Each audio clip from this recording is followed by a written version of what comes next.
We're all caught in it. The endless scroll, the constant evaluation, a silent war between who we are and who we think we're supposed to be. You wake up, you check your phone. Before you've even brushed your teeth, you've already compared your life to a dozen strangers.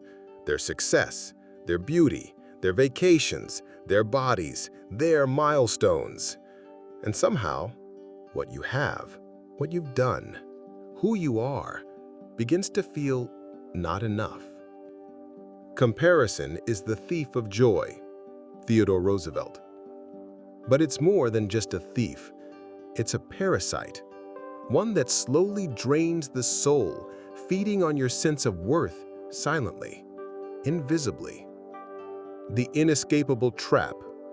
It doesn't matter how accomplished you are, how smart, how beautiful, how wealthy. There is always someone doing it better. You climb a mountain, only to look up and see another peak. You reach a goal, only to feel small again the next moment.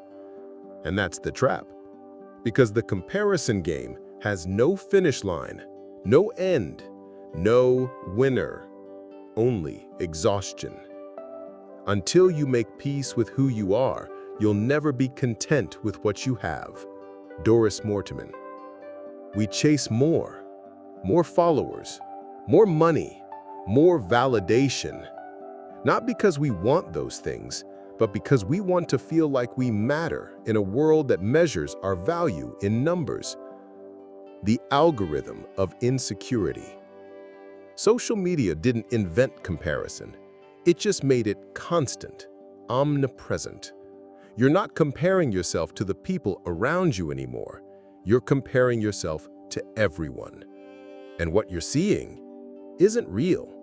It's the highlight reel, the filtered life, a curated illusion of perfection.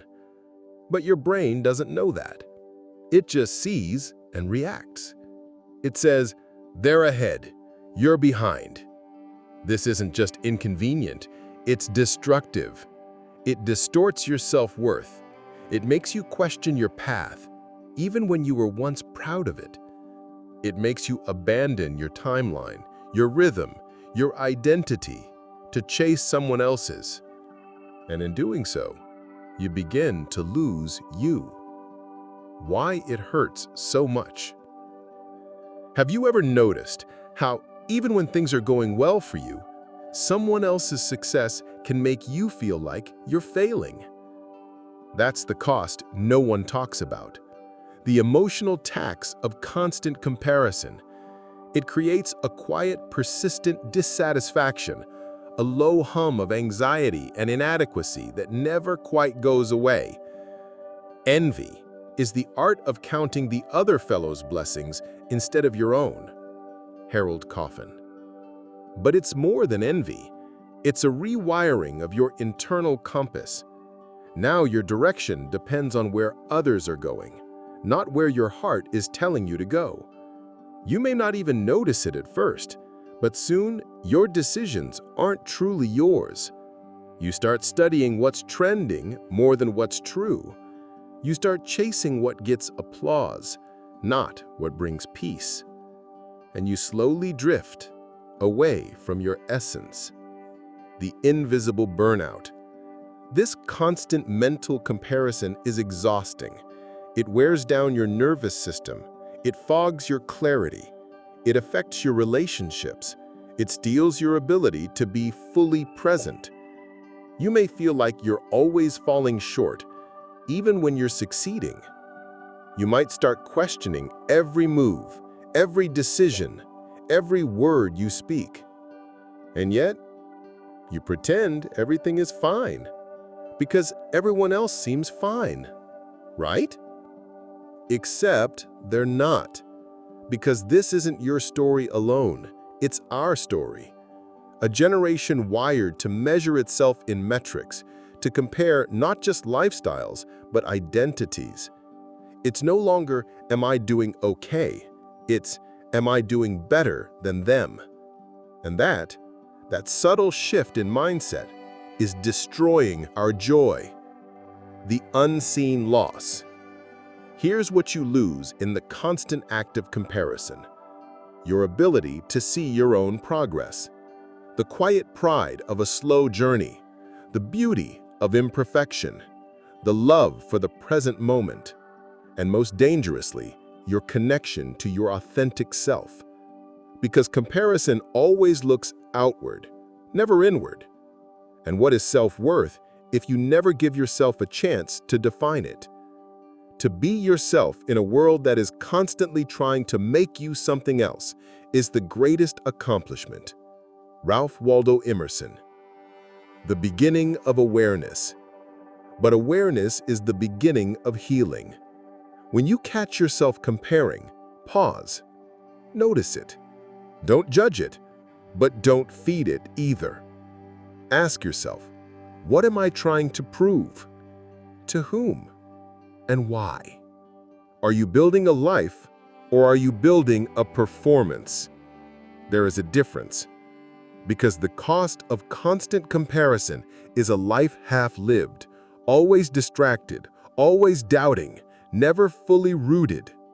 And the worst part is, you might never even realize how much you lost until it's too late. We live in an era where identity is no longer built from the inside out. It's curated, filtered, liked, and validated from the outside in. Comparison, once an occasional thought, has become a constant mirror. But here's the catch. It's not your reflection staring back at you. It's everyone else's highlights, plastered over your insecurities. The more you stare into that mirror, the less you recognize yourself. The quiet rewiring. It doesn't happen all at once. It starts small. You scroll through your feed and see someone your age landing a dream job. You don't feel inspired. You feel behind. You see someone celebrating a milestone, and instead of joy, you feel shame for not being there yet. One day you're happy with your progress, the next it feels meaningless because someone else did it louder, sooner, better. This is how comparison rewires you. It doesn't just make you feel less, it makes you forget who you are. The mask of should. You start chasing goals you never chose, careers you don't care about, lifestyles you can't sustain, all because they looked right on someone else. It's the tyranny of should. You should be more successful. You should be happier. You should be married, fit, wealthy, traveling, smiling, always smiling. And without realizing it, you start performing, not living. You trade authenticity for acceptability. The mask fits at first, but over time, it suffocates you. The identity crisis nobody talks about. Comparison doesn't just distort your goals, it hijacks your values. You begin to ask the wrong questions. What are people doing that I'm not? How do I keep up? What will they think if I fall behind? But what if the real question is, what do I value, even if no one claps for it? The deeper cost of constant comparison isn't just emotional fatigue, it's the slow erosion of self-trust. You stop listening to your gut. You second-guess every move. You look outward for approval and forget what it feels like to approve of yourself. Your timeline is not broken. The lie of comparison is urgency. It tells you that you're late, that you're missing out, that everyone has figured it out but you. But the truth is, your timeline is not broken. Some people peak at 20, some at 40. Some never peak, they just evolve. Comparison forces a race out of something that isn't supposed to be one. And in that race, no one wins. Even the ones ahead are looking over their shoulders. Even the ones in front feel behind someone else. Because comparison never ends. There's always another milestone, another metric, another person to chase. Unless you step off the track. Reclaiming yourself. Reclaiming your identity begins with silence, turning down the noise, logging out, looking in. Ask yourself, who am I when no one's watching? What do I love when it's not trending? What kind of life feels meaningful to me, not just impressive to others? That's not easy. It takes courage to face yourself without filters, to choose depth over applause. But it's the only way back. Becoming the mirror. Here's the paradox. The moment you stop looking outward, you become someone others want to look toward. Not because you're louder, richer, faster, but because you're real. And realness is rare now. Realness shines without trying. When you stop chasing someone else's image, you finally get to see your own. And that reflection, it's enough. Imagine waking up and not immediately wondering where you stand compared to someone else. Imagine the freedom of not measuring your day, your work, or your worth against an invisible scoreboard. That freedom is possible, but to unlock it, something radical has to shift, not outside of you, but within. 1. Realize you're not in the same game. Most of us compare our behind the scenes to someone else's highlight reel, but worse, we're comparing completely different games. They have different values, different starting points, different finish lines. You're running your own race, but you keep looking sideways and tripping.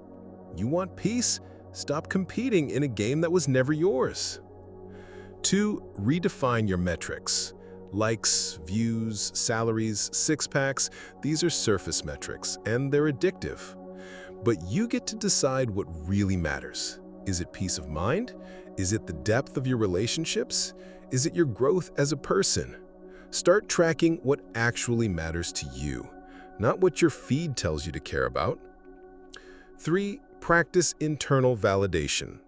Here's a hard truth. If your sense of self comes from outside approval, you'll never feel whole. Today they applaud you, tomorrow they ignore you. External validation is like sugar, quick hit, but no real nourishment. Start asking, do I like who I'm becoming? Am I proud of how I showed up today?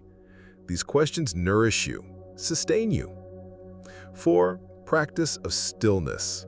Comparison grows louder in silence because we've forgotten how to be still. So practice. Turn off the noise, leave the phone, step outside, sit with yourself. At first, the voice in your head might be uncomfortable, but over time, that voice becomes your compass. 5. Curate your inputs. Your brain consumes what you feed it. If your timeline is full of curated perfection, guess what you'll start chasing? So curate with care. Follow people who inspire peace, not pressure. Follow creators who share struggles, not just wins. Follow people who remind you that life is not a race, it's an unfolding.